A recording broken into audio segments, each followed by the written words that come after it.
All right, good morning. It's 11 o'clock on Monday. I'm Eric Stuckey, your city administrator, and I wanted to kick it off first of all by saying we're doing the same thing we did last week, a live Facebook presentation of the top 3 things. We also want to welcome your questions. So if you have questions during the session, please ask them and we will answer them at the end.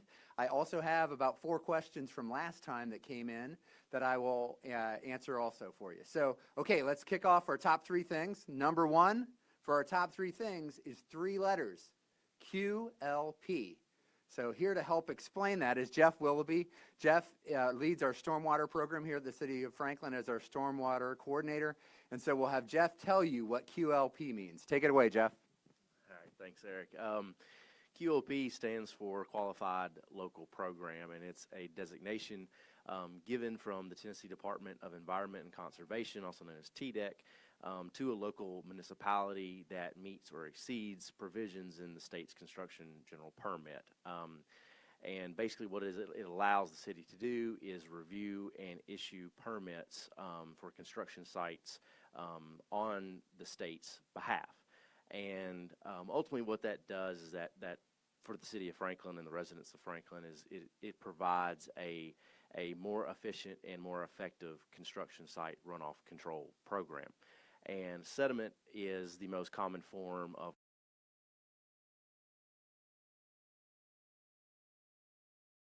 concern for our streams and rivers and all of our water bodies. So by the process of through the QLP process, the city has established a more effective stormwater program, thus providing greater protection for our water resources and the end users of those water resources, which are our residents and also the aquatic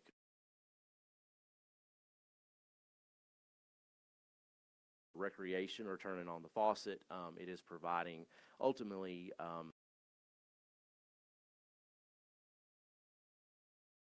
Thank you, Jeff. Thank you. So our QLP status becomes effective officially tomorrow, August 1. So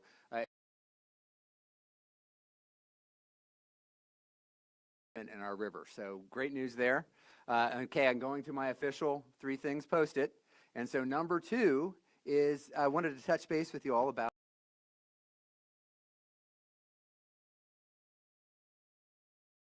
this past Friday morning. Our city engineer, director of engineering, Paul Holzen, and I got to speak to the Public Affairs Roundtable that the Williamson County Chamber runs and talk to them about some things. I wanted to share a couple pieces of information from that presentation that I thought you might find interesting.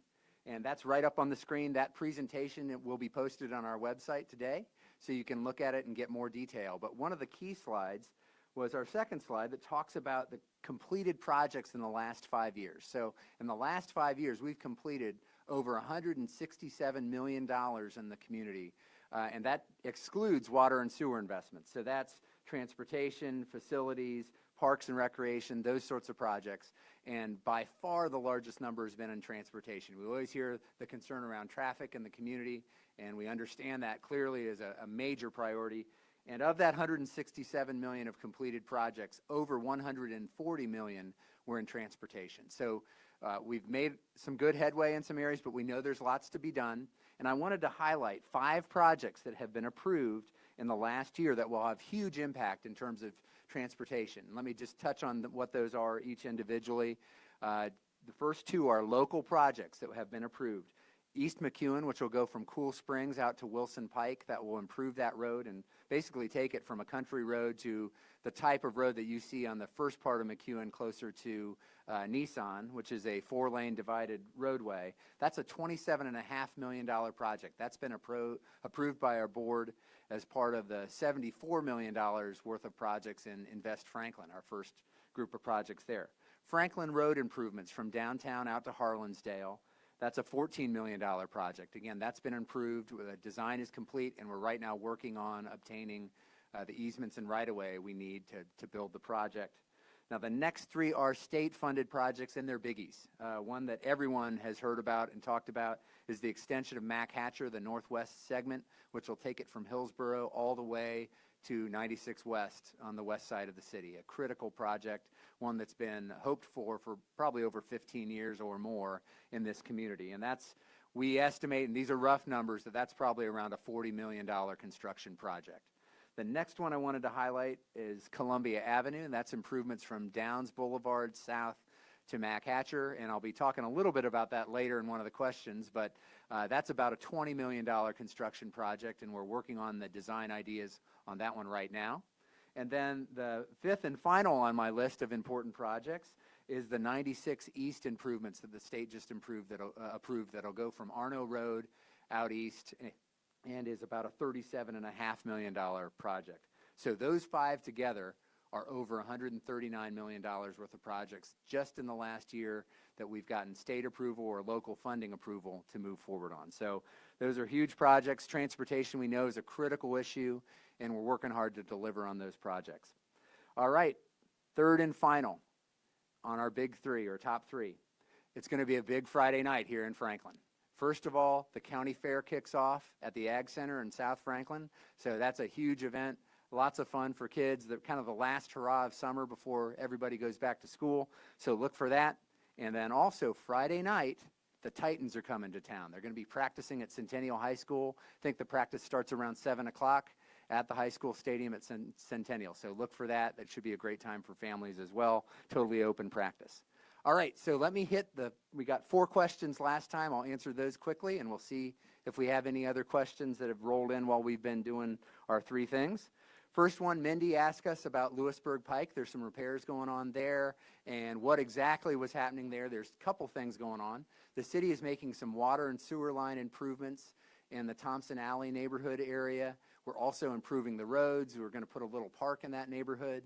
So that work is going on, but also at the same time we're doing that work, Atmos Gas is doing some work in the area. So you may have seen some signage and wondered about that. That's what that is. Shelley asked us about the Columbia Avenue project. I spoke of earlier about the decision time frame for the Board of Mayor and Aldermen on that project. And don't have an exact timing of when that vote might occur, but we are doing a special work session on August 30th. And the way that will be structured, and that's a Wednesday night, from 4:30 to 6, there will be an open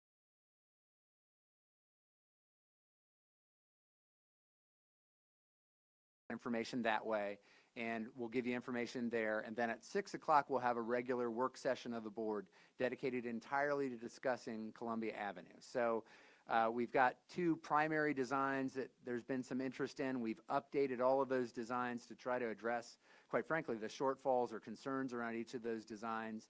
We'll be reaching out to business owners and residents in the area over the next couple weeks leading up to August 30th, and then putting lots of information on the website, even probably a couple videos to help folks understand the options and what we're looking at.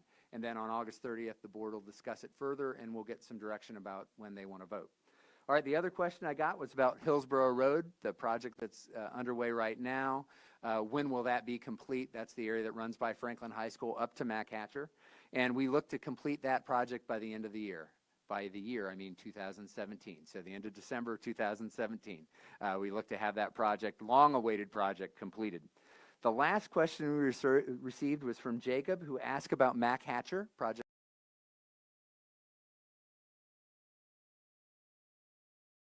West Haven, and I'm glad to say it will include that. The city is going to route about $1.25 million of developer money that had been pledged to the Mac Hatcher project, or to reimburse the city for elements of the Mac Hatcher project many years ago. Well, we're going to go ahead and target that towards the completion of the multi-use trail along with the roadway to help facilitate that happening with TDOT. And again, on that project, the city's put over $5 million of its own money to facilitate that critical project moving forward. So those are the answers from last week's questions. And it looks like we don't have any questions right now, so that's okay. You can ask us questions anytime as this plays and people get to view it. And we had over 2,200 views last week, so we're thrilled to have you all on board. Ask us questions, we'll answer.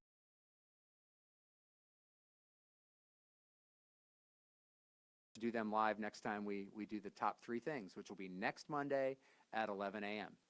With that,